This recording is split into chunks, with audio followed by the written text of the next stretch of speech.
fois de plus, bonne année 2024. En effet, cette année 2024 nous suggère le relais de prière. Et le thème central de ce relais, c'est déplacer les montagnes. Aujourd'hui, dans la suite de tout ce qui a trait à la famille, nous allons parler avec la servante de Dieu, Pasteur Nathalie, ma charmante épouse Nat Mabel. Nous allons parler de aimer le Fils prodigue. Bonjour Nat Mabel. Alors ça va bien? Ça va très bien. Bonjour Papi Samuel. Bonjour à tous nos auditeurs, nos internautes, tous les amis de cœur à cœur. Que Dieu vous bénisse. Bonne année encore. Bonne année chérie. Bonne année chérie. Alors on va embarquer encore avec les montagnes cette année vont vraiment se déplacer. Hein? Nous sommes dans un fondement de la parole de Dieu et aujourd'hui nous parlons de aimer le Fils prodigue.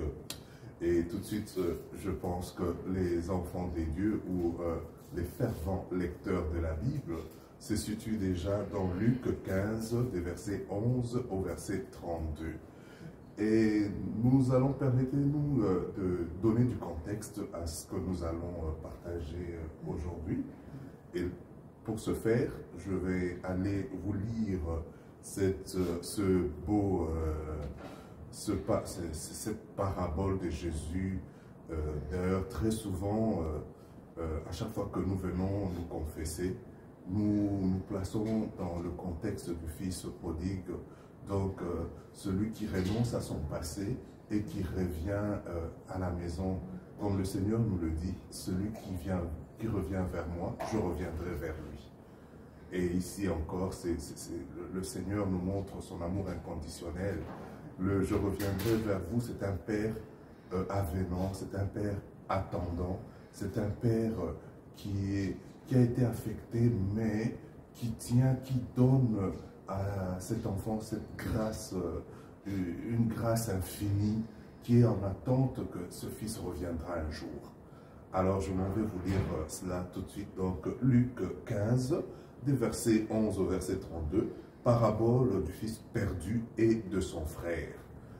Toujours dans le contexte familial, c'est très important ici de voir que l'on parle le Fils prodigue ou encore le Fils perdu. Et qui est son frère? Un passage qui met en présence vraiment au centre de l'affaire la famille, avec tout ce qui peut arriver dans une famille. Alors nous allons au verset 11, il dit encore, un homme avait deux fils. Le plus jeune dit à son père, mon père, donne-moi la part de l'héritage qui doit me revenir. Le père leur partagea alors ses biens. Peu de jours après, le plus jeune fils ramassa tout et partit pour un pays éloigné où il gaspilla sa fortune en vivant dans la débauche.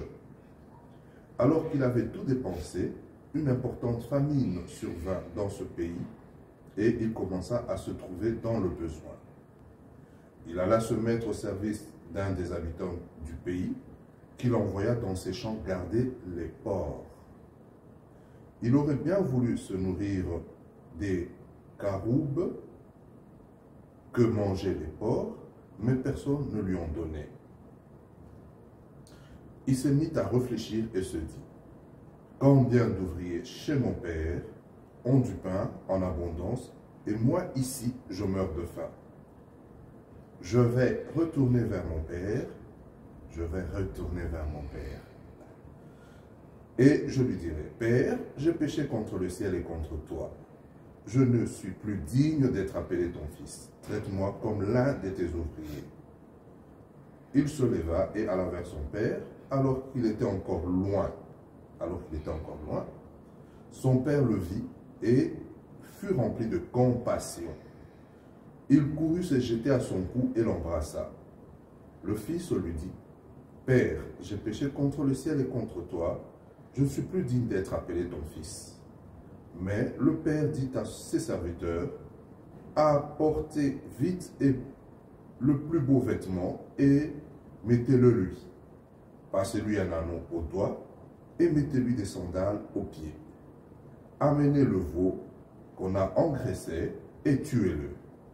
Mangeons et réjouissons-nous, car mon fils que voici était mort, il est revenu à la vie, il était perdu et il est retrouvé. Et ils commencèrent à faire la fête. Or, le fils aîné était dans les champs. Lorsqu'il revint et approcha de la maison, il entendit la musique et les danses. Il appela un de ses serviteurs. Il appela un des serviteurs et lui demanda ce qui se passait. Le serviteur lui dit, « Ton père est de retour et ton père a tué le veau engraissé parce qu'il l'a retrouvé en bonne santé. » Le fils aîné se mit en colère et il ne voulait pas entrer. Son père sortit le supplier d'entrer. Mais il répondit à son père, « Voilà tant d'années que je suis à ton service sans jamais désobéir à tes ordres, et jamais tu ne m'as donné un chevreau pour que je fasse la fête avec mes amis. Mais quand ton fils est arrivé, celui qui a mangé tes biens avec des prostituées, pour lui tu as tué le veau engraissé. » « Mon enfant, lui dit le père, tu es toujours avec moi et tout ce que j'ai est à toi. Mais il fallait bien faire la fête et nous réjouir, parce que ton frère que voici était mort et il est revenu à la vie. Il était perdu et il est retrouvé. » Amen à la parole de Dieu. Alors, c'est comme nous le disions, cette parabole du fils perdu et de son frère peut être appliquée à la famille. Et dans ce temps où nous parlons de déplacer le montagne, dans cette vision de l'année 2024, au sein de familles arrivent toutes sortes de situations. Et la famille ici réfère à l'Église, réfère au pays, réfère à la nation. Et tout part d'abord de la cellule, la toute première, la cellule mère, donc l'institution première qui est la famille biologique. Et cette famille nous fait penser aussi à la relation que nous avons avec notre Dieu, qui est notre Père. Car toutes les familles de la terre ont pour Père notre Dieu. N'est-ce pas? Oui, tirent leur nom de notre Papa Yahweh. Alors, Pasteur Nathalie Natmabel, nous allons décortiquer quelques aspects de cette parabole pour pouvoir tirer des leçons importantes en voyant les principes spirituels qui ressortent de cette parabole. En premier lieu, nous voyons un père. Pour certains, il serait qualifié d'un père laxiste. Voyons, il n'est pas encore mort. Et le fiston s'arroge le droit de venir dans certaines familles. Moi, j'imagine un peu dans les familles africaines, là, avec certaines superstitions. Tu viens auprès de ton père et commences à demander une part de ton héritage alors qu'il n'est pas encore mort. J'imagine que tu seras traité tout de suite de sorcier. Mais voilà que le fils vient et demande à son père sa part d'héritage. Et son père, dans un contexte aujourd'hui très occidentalisé ou moderne, mais voyons, c'est Jésus qui raconte ça, hein, le maître des temps et des circonstances. Donc Jésus est dans tous les temps. Prenons qu'on est dans la société d'aujourd'hui, c'est là une liberté individuelle importante. Que penses-tu? Et quel est ce parent qui va éduquer, qui va donner une leçon à son fils à ses dépens? Parce que parfois dans la vie, nous apprenons à nos dépens. Alors, on est là face à une liberté individuelle. Alors, Nathalie, comment tu peux commenter cet aspect de la chose? C'est ça le vivant, hein. Il n'y a qu'une famille, c'est un processus, je pense que c'est un processus personnel. Chaque enfant apprend par lui-même, par ses propres erreurs ou à ses propres expériences. Ça c'est sûr, même la marche naturelle, hein, on commence d'abord, quand il se tient debout, il trotte, il marche à quatre pattes, il tombe, il se relève, et parfois, laissez-le aller, il va se lever, il va marcher. Exactement, c'est ça c'est un bon exemple pour illustrer. Alors justement, on assiste dans cette famille à cet enfant qui décide, qui fait un choix personnel, et un choix qui est difficile quand même, il faut le dire, parce que le père, c'est quelque chose qui est à contre-courant, parce que le père n'est pas encore mort et l'enfant réclame l'héritage déjà avant le temps, ce qui n'est pas normal. Donc, et aussi ce qu'il va faire de cet héritage, il va dilapider cet héritage. Donc il fait un choix personnel, mais un choix qui est difficile, parce que quand il fait ce choix, il ne réalise pas tout de suite que c'est un choix qui est difficile, mais le père sait que c'est un choix qui est difficile. Et justement, dans les familles, on peut être buté, on est buté à un moment où nos enfants font des choix personnels et des choix, même si on sait que ces choix sont difficiles, et on laisse quand même faire ces choses-là, et tout en permettant à l'enfant d'apprendre de ses propres erreurs. Comme tu disais tout à l'heure, l'enfant peut commencer à marcher, il tombe, on laisse-le, c'est pour qu'il puisse acquérir une certaine expérience, même quand c'est difficile. J'aime quand tu soulignes un choix difficile, parce que l'enfant ici outrepasse le flanc de la protection familiale. Exactement. Or, le père, naturellement, a de l'expérience, il sait savoir à quel moment aller dans un processus étape par étape. Mais l'enfant, ne voit pas toujours tout ça dans le même aspect. Hein. Laisse venir, on va voir comment ça va se passer. C'est ça, un peu comme on dit, on apprend quand même à l'enfant, il y a un apprentissage. On donne quand même à l'enfant des préceptes pour qu'il puisse suivre ces préceptes-là. Et l'enfant, il va à contre-courant de ces préceptes-là. Il fait des choix difficiles, et on va voir que cet enfant, au fur et à mesure qu'on va évoluer, que cet enfant va faire des choix difficiles, il va avoir des conséquences de ces choix-là, et il va revenir vers le père. Donc, il y a cette liberté individuelle. Les enfants ont une croissance différente les uns des autres. Mais lui, il a sa propre croissance. Dans cette propre croissance, il va faire des erreurs. Et ce que nous voulons voir aujourd'hui, c'est comment est-ce que, justement, on peut... le travail que Dieu fait au travers de chaque personne, chaque individu dans la famille, et comment est-ce que l'amour inconditionnel va agir justement pour recueillir cet enfant prodigue.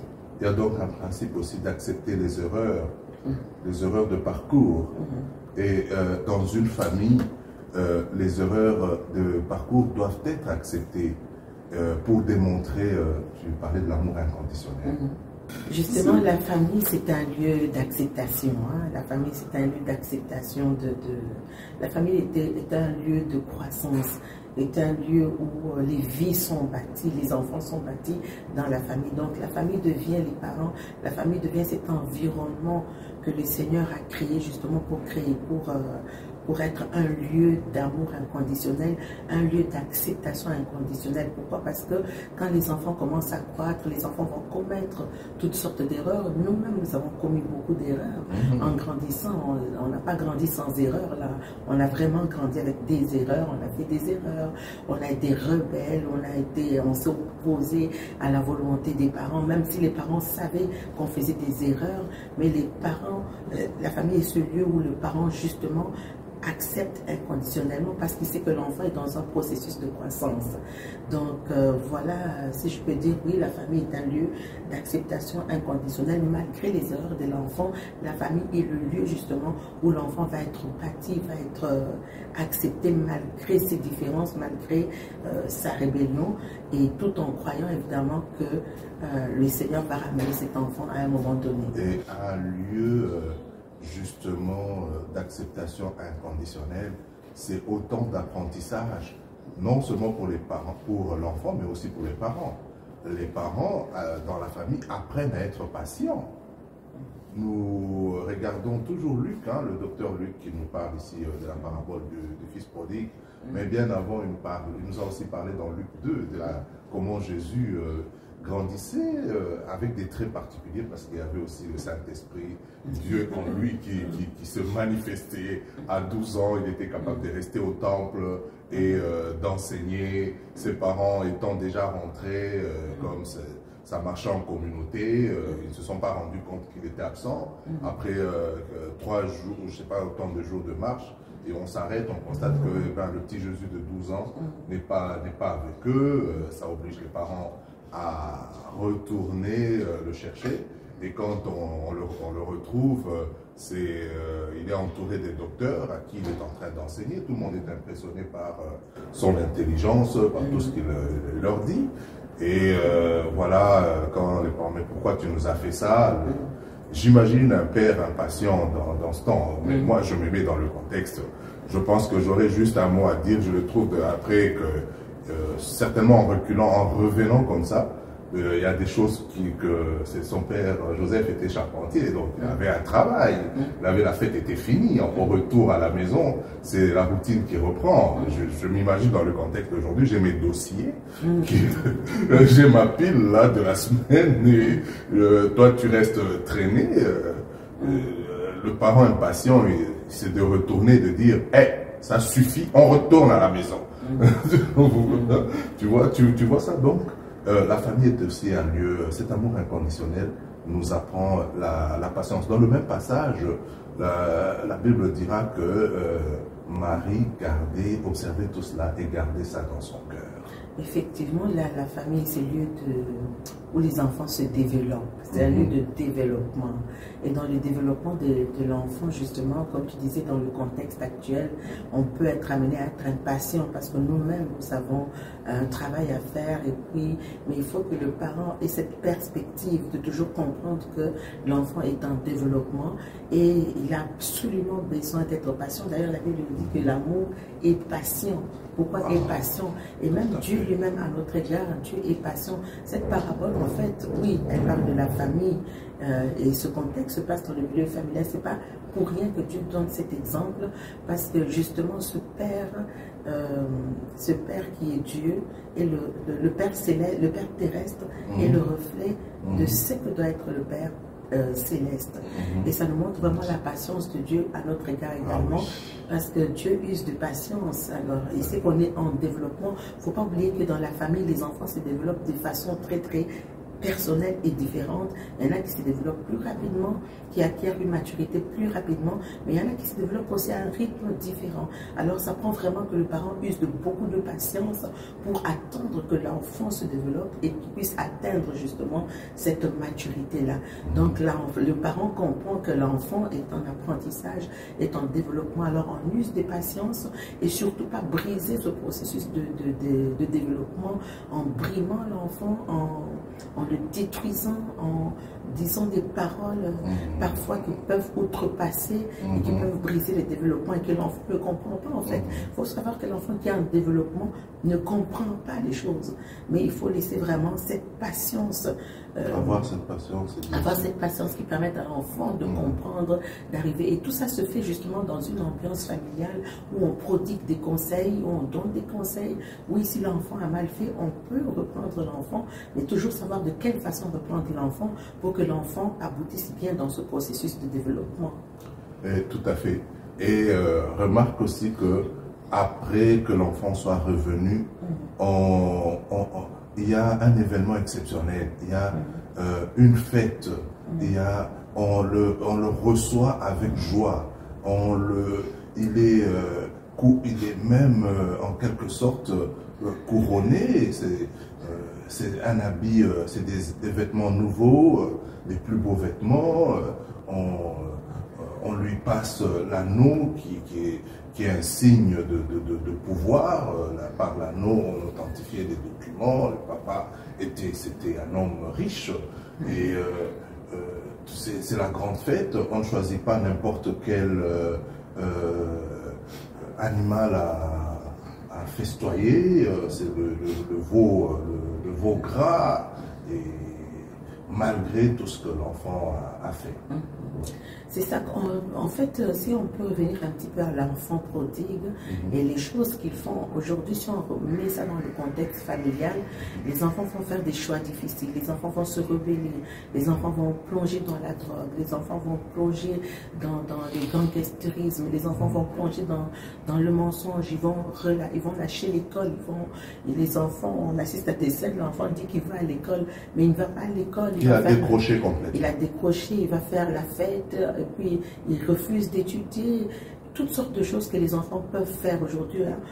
Les parents qui sont là, ils connaissent, ils savent de quoi il s'agit. Et puis cet enfant, il part. Parfois, il quitte la maison, il fugue, il quitte la maison, il part, il fait toutes sortes de bêtises à l'extérieur.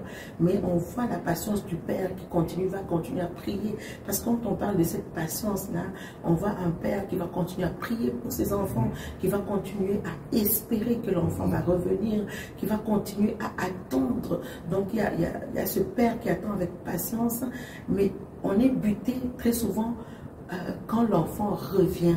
Comment est-ce qu'on va accueillir cet enfant-là qui a fait toutes sortes de bêtises, qui a dilapidé votre argent, qui a pris votre argent, qui s'est mal servi, qui a fait toutes sortes de dégâts. Les parents, on sait de quoi il s'agit ici. Mais cet enfant décide de revenir. Et quand il revient vraiment moche, il revient sale, il revient encore avec des attitudes assez particulières. Comment est-ce qu'on fait pour accueillir cet enfant-là? Quand on le voit arriver, comment est-ce qu'on va l'accueillir? Le réhabiliter, c'est un monstre qui revient. Voilà, c'est un monstre, voilà, qu'il est amoché. Il y a une famille que je connais, l'enfant avait tellement vécu dans la rue, et quand cet enfant est revenu à la maison, il n'avait plus les habitudes de manger à table, comme tout le monde, il avait acquis les habitudes de la rue. Alors comment on fait pour réintégrer cet enfant-là dans la famille? Donc là-dessus, il faut qu'on comprenne que la famille est ce lieu de réconfort, la famille est ce lieu de réconciliation, la famille est ce lieu où on doit recueillir l'enfant prodigue. Et comment le faire justement? Et le père a manifesté vraiment quelque chose de merveilleux. Il a manifesté la joie de retrouver son fils perdu. Et dans cette réhabilitation, on va voir qu'il y aura un apprentissage. Donc l'enfant est déjà repentant de son côté. Il ne faut pas oublier que l'enfant, quand il décide de revenir, comme l'enfant prodigue, il a eu le temps de rentrer en lui-même. Il a eu le temps de considérer qu'il avait mal fait, il avait blessé son père, il avait gâché sa vie. Donc il revient vraiment dans un état piteux. Mais comment on reçoit un enfant qui revient dans un état piteux? La famille n'est pas ce lieu où on va poser un jugement, puisque l'enfant est déjà à terre. On ne va pas poser un second jugement pour le briser davantage. Donc c'est vraiment ce lieu de réconciliation, ce lieu où on accueille, ce lieu de relèvement pour cet enfant prodigue. Alors voilà un peu. C'est effectivement le lieu du pardon inconditionnel. Exactement. Et votre humble serviteur qui vous parle aujourd'hui peut illustrer cela par un cas personnel.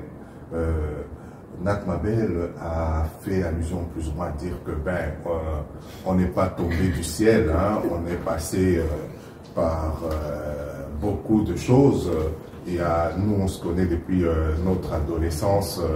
On est arrivé aussi à briser des tabous, à éviter, peut-être on est quelque part dans la maison, les parents ne doivent pas le savoir, on saute un mur derrière et des choses comme ça.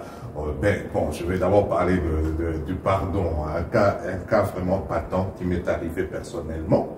Je suis dans la crise d'adolescence, entre 14 et 15 ans. Je crois que c'est l'étape du passage de la 4e année secondaire à la 5e année. Et ma 4e année était une année où j'avais fugué, je vivais avec un groupe d'amis, on avait un club du quartier, on avait notre siège social qui était pratiquement... on avait un ami qui était un fils à papa, qui les parents avaient laissé carrément un appartement, et cela se situait face à l'entrée d'une école des filles. Alors c'était une vie vraiment déréglée complètement. Et moi, j'avais quitté la famille pour aller habiter chez mon ami là-bas. J'avais des vêtements qui étaient là-bas, que je ne portais pas à la maison. Et voilà, la crise totale. Et la 4e année, je ne sais pas, miraculeusement, je suis parvenu quand même à passer de classe, mais à occuper des positions que je n'avais jamais occupées auparavant. On entre en 5e année. Comme ma 4e n'avait pas été régulière, je n'avais pas... J'étais absent. Quand vous fuguez de la maison, ça a aussi des conséquences. Ce n'est pas du lieu où vous êtes allé avec les amis que vous allez rejoindre l'école, sans que sinon la famille se trouvera des moyens pour vous récupérer. Hein. On a grandi aussi dans une austérité que vous ne pouvez pas imaginer.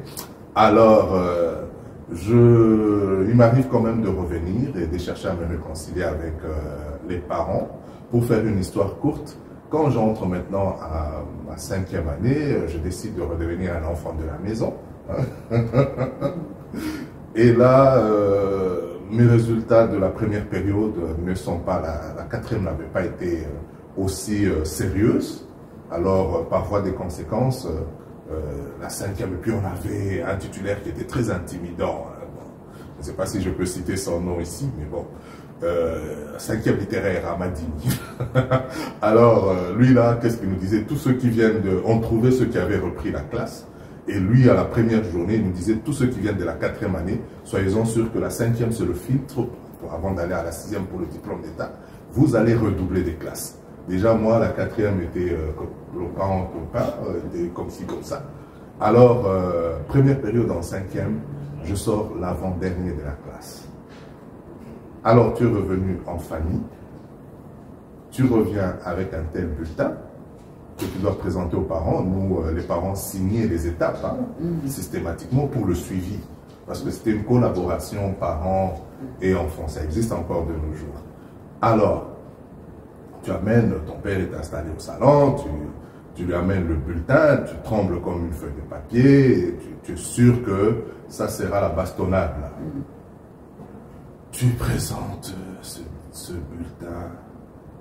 Oui, tu as accepté de revenir, mais tu as la bonne foi, tu veux te reprendre, voilà le résultat qui te trahit. Et auparavant de ta vie, tu n'as jamais été avant-dernier de la classe. Tu présentes un tel, tu t'attends que tu seras sévèrement réprimandé. Je présente ce bulletin-là à papa.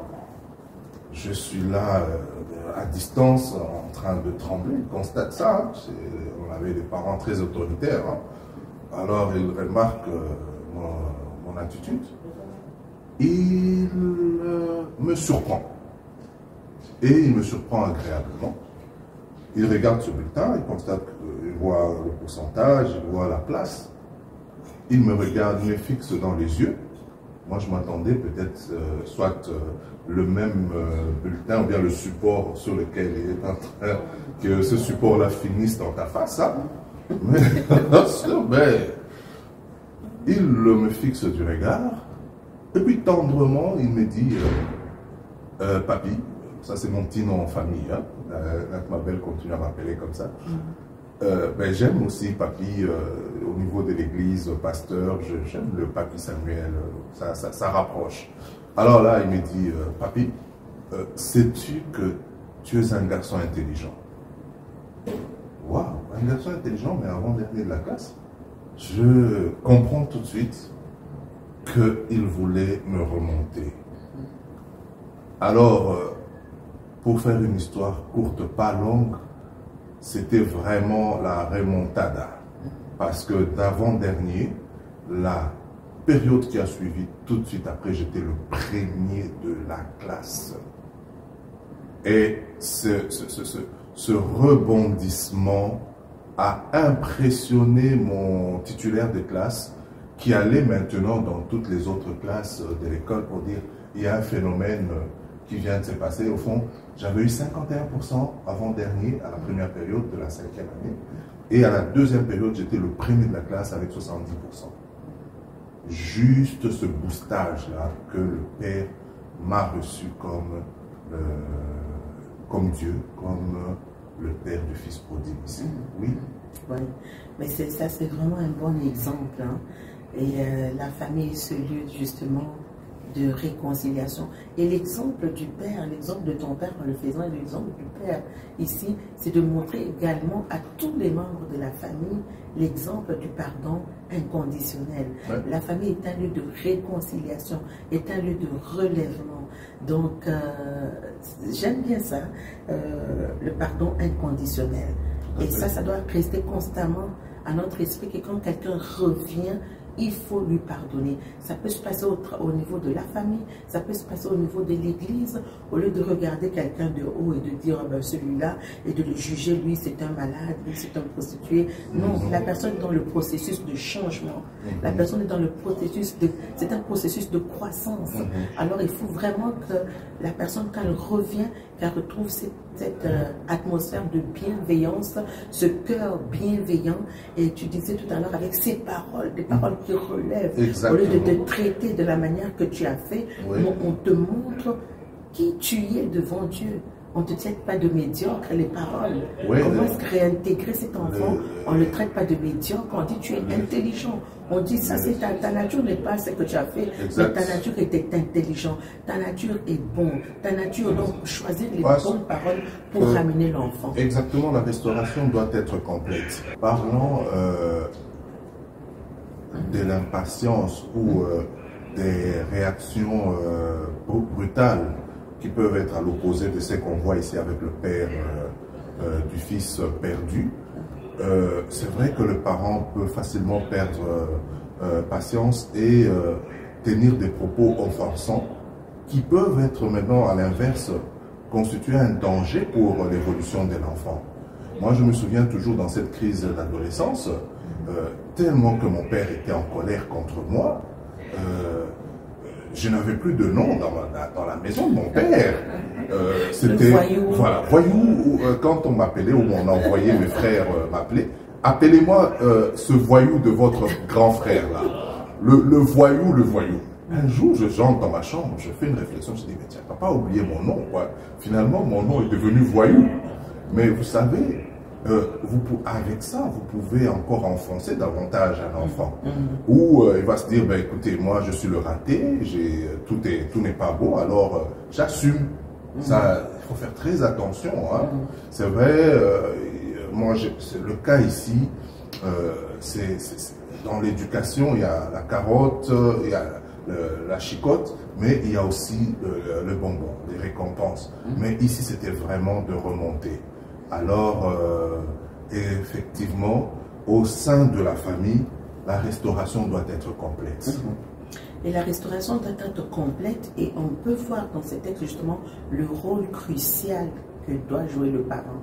Parce que le parent se retrouve d'une part avec, on va le voir tout à l'heure, d'une part avec un frère qui est mécontent de la restauration de son fils. On va voir différentes positions. Parfois, les autres enfants peuvent voir comme du favoritisme le fait qu'on réintègre un enfant qui s'est mal comporté. Donc, on peut voir ici le rôle du parent, vraiment de jouer le rôle d'équilibre et son rôle de restauration. C'est un exemple, ce père qui montre aux autres enfants la manière de restaurer un membre qui s'était éloigné. Et c'est ce que Dieu fait avec nous. Dieu use de grâce avec nous, envers nous, et il nous montre la façon que nous pouvons également user de grâce envers notre prochain. Et la meilleure place où on peut appliquer ces choses, c'est dans la famille. De se rappeler que Dieu nous a fait grâce, mais quand nos enfants commettent des erreurs, il faut qu'on leur fasse grâce également de la même manière que Dieu nous a fait grâce. Donc le rôle du parent qui est crucial de vraiment montrer que la famille c'est le lieu de réconciliation, le lieu d'amour et le lieu où il y a ce processus de guérison, de montrer aux autres membres de la famille que l'enfant est en train de guérir. Regardez, nous allons tous ensemble l'aider à remonter. C'est de souligner effectivement l'égalité des enfants. C'est-à-dire qu'on regarde la réaction du père quand le frère vient revendiquer ses droits, il dit mais celui-ci il a été dilapidé la fortune et voilà moi, vous abattez pour lui un veau gras, moi je n'ai jamais même pas un chevreau, donc même moindrement je suis resté fidèle et tout ça. Le père qu'est-ce qu'il dit? Il dit quoi? Il était mort, il est revenu à la vie. Il était perdu et il est retourné Donc, il y a l'amour inconditionnel sous-entend un rééquilibrage, un recadrage. On reprend tout à zéro pour repartir sur des nouvelles bases. Effectivement. Alors, c'est aussi là, Natmabel, on peut aussi parler dans cette parabole de Jésus, du fils perdu et de son frère, on peut parler aussi d'un enseignement sur la grâce. Justement, c'est cette parabole vraiment nous parle de l'amour inconditionnel de Dieu. Et la famille, on parle de la famille déplacée les montagnes. Et il y a vraiment un enseignement sur la grâce de Dieu. Ça veut dire que cet enfant qui est revenu ne mérite absolument pas qu'on puisse le réhabiliter. Mais on l'a réhabilité. Et c'est un enseignement pour toute la famille. Oui, il y a des familles présentement qui nous suivent. Cet enfant ne mérite pas qu'on l'aime, parce qu'il a fait tellement de dégâts. Cet enfant ne mérite pas qu'on l'accepte de nouveau, qu'on le remette sur notre table. Parce que c'est qu'il a fait tellement mal. Il nous a trahis, il a volé. Il a volé. Il y a des familles où un frère a volé l'autre frère. Il a pris l'héritage familial. Il a dilapidé la maison de la famille. Il a pris la maison de la famille. Il est allé l'utiliser avec des prostituées. Il a pris les papiers de la maison. Il est allé vendre la maison qui appartenait à toute la famille. Il a utilisé à ses fins personnelles. Et quand cet enfant revient après avoir avec $0, imaginez-vous la maison familiale. Il a vendu la maison familiale, il revient avec $0 et il faut le réintégrer, il faut l'aimer à nouveau. Eh oui, il faut encore l'aimer. Et ça, c'est ce que Dieu nous enseigne, de faire grâce. Ce n'est pas qu'on accepte les erreurs, non, on n'accepte pas les erreurs. Mais on fait grâce et on permet à cette personne de se réhabiliter, et s'il a la volonté de se réhabiliter. Et dans le cas de cet exemple, c'est que l'enfant était repentant. Ah oui. Était dans un état d'une bonne disposition. Déjà avant de retourner, il revenait avec l'idée de se faire ouvrier de son propre père. Donc il avait tout réalisé, même que sa parole à son retour, c'était de dire à son père, j'ai péché contre Dieu, j'ai péché contre toi. Exactement. Donc il était déjà, c'est un processus qui se passe de part et d'autre. Du côté du parent qui doit ressembler à Dieu, avoir le cœur de Dieu, manifester un amour inconditionnel, du côté du repentant, parce que la repentance, justement, c'est le renoncement à ses voies passées. Dans un ouvrage que je lisais sur le sujet, justement, il était dit que même quand l'enfant revient, il a développé certaines habitudes de l'extérieur, il peut encore flancher, donc il faut avoir une prédisposition à l'aider dans sa démarche de réintégration. C'est très important, mais c'est de prier aussi, hein, que son cœur soit touché, qu'il ne se limite pas à revenir parce que il vit des situations, sa famille continue à fonctionner normalement, mais lui, il vit des situations indescriptibles. Est-ce qu'il est revenu juste pour sa situation sociale, ou est-il revenu parce qu'il a le cœur vraiment de ne plus recommencer? Alors la prière doit aller dans le sens où que son cœur soit complètement transformé, touché. C'est ça. Donc nous cheminons avec ça. À la fin de notre partage de ce jour, et si vous avez suivi attentivement ce que Dieu a déposé dans nos cœurs, dans cette vision de déplacer les montagnes en cette année, il peut y arriver que vous viviez ces genres de situations. N'attendons pas dans nos communautés que d'avoir des informations, voilà, un enfant prodigue attiré sur les autres dans les gangs des rues, ou bien un enfant a été assassiné, ou des drames comme cela. Mais aujourd'hui, nos canaux de médias nous servent aussi à arriver dans vos maisons, à être dans vos poches avec le téléphone. Si vous nous écoutez il y a lieu vraiment de s'arrêter sur cette parabole, de s'arrêter sur ce partage que nous venons de faire pour prier Dieu dans le sens de rebâtir votre famille sur des fondements bibliques, des fondements qui sont dans sa parole. Figurez-vous, cette parabole, le maître de temps et de circonstances en a parlé lors de son ministère sur terre, mais aujourd'hui, elle est d'actualité. Cette parabole est encore d'actualité dans nos familles. Alors, nous allons conclure ce moment merveilleux que nous venons de passer ensemble par un appel, une prière d'appel à la réconciliation. Et nous allons prier pour les familles, que les familles vivent la joie de transformation quand elles passent par de telles épreuves. Et nous allons nous recueillir avec ça. Et avant que nous puissions incliner nos têtes pour prier ensemble avec vous, sur vos téléphones, à la maison, vous voyez vous voyez au bas de l'écran un message défilant, une bande défilante qui donne nos coordonnées, comment vous pouvez nous contacter à cœur, pont vers l'avenir, pour toute question, pour toute suggestion de prière, pour communiquer avec nous, n'est-ce pas, Pasteur Nathalie? Effectivement. Oui. Voilà. Alors, nous allons tout simplement nous recueillir pour que Dieu, le maître, le seul maître des temps et des circonstances, prenne contrôle là où les familles connaissent ces genres de situations, que les montagnes soient effectivement déplacées. Là où un enfant s'était éloigné parce qu'il a suivi des amis, il a suivi un groupe, il est sous une mauvaise influence, que l'Esprit de Dieu, comme dans la parabole, puisse toucher cet enfant qui a grandi dans les préceptes de Dieu, mais un mauvais vent est passé et l'a enlevé de sa position. On a vu parfois dans nos églises des enfants qui ont grandi qui étaient à l'école du dimanche, qui étaient en train de servir Dieu, qui étaient dans l'équipe de louange, mais arrive une période dans la croissance où on veut vivre ses propres expériences et on peut s'éloigner très loin de la face de Dieu.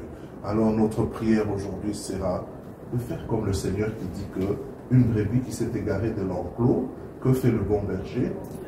Il va la chercher et il revient avec cette brebis en la supportant sur ses épaules et en étant tout joyeux. Alors nous allons prier pour la réconciliation, autant dans le cœur de l'enfant qui s'est perdu, et autant dans les familles qui ait toujours une atmosphère de Père, comme le Père, notre Père Céleste, qui s'est illustré ici dans la position du Père de l'enfant prodigue. Inclinons nos têtes, nous allons nous recueillir devant la présence de Dieu. Père éternel, notre Dieu, il est bon de te rendre grâce. Il est dit dans la parole que tu envoyas ta parole et la parole les guérit. C'est ici le lieu, ô Dieu, toi qui déplaces les montagnes. C'est ici le lieu, Seigneur, de guérir les familles qui connaissent toutes sortes de perturbations. Il est vrai qu'une famille se fonde sur un idéal d'être le lieu d'éducation, d'être le lieu de formation. Mais malheureusement, il y a toujours celui qui rôde comme un lion cherchant qui dévorer, qui dérober ou détruire. Et si une brebis s'échappe de l'enclos, un enfant quitte le contexte, le cadre familial, notre Dieu, notre roi, nous implorons au Dieu en ce moment, Papa Yahweh, nous venons secouer le trône de la grâce. Manifeste-toi et agis, ô Dieu, dans toutes ces familles qui connaissent des crises, des situations où un fils, une fille a pris la résolution, a pris une liberté individuelle, mais qui a des conséquences qu'on ne peut plus, difficiles à contrôler. Dieu, il n'y a rien qui t'échappe. N'est-ce pas toi, notre Dieu, qui dit que tu ne nous exposes pas à la tentation sans nous donner les moyens de pouvoir nous en sortir? Seigneur, que cet enfant là où il est, Seigneur, quoique exposé à la tentation, donne-lui, comme tu l'as fait avec le fils perdu, le moyen de pouvoir s'en sortir. À partir du moment que le fils prodigue est revenu en lui-même, Seigneur, c'est là que le processus de la guérison a commencé. Manifeste-toi et agis, touche nos jeunes, où qu'ils soient, Seigneur, notre Dieu. Nous sommes aujourd'hui surpris dans les nations, dans les pays, dans certains pays, oh Dieu, les jeunes deviennent ce qu'on appelle au Congo par exemple des Kuluna, Seigneur notre Dieu, alors que ce n'est pas ça la ligne de conduite de la famille. Éternel notre Dieu, touche les gangs des rues dans nos sociétés occidentales, touche notre Dieu, la drogue, notre Dieu, notre roi, touche les jeunes, Papa Yahweh.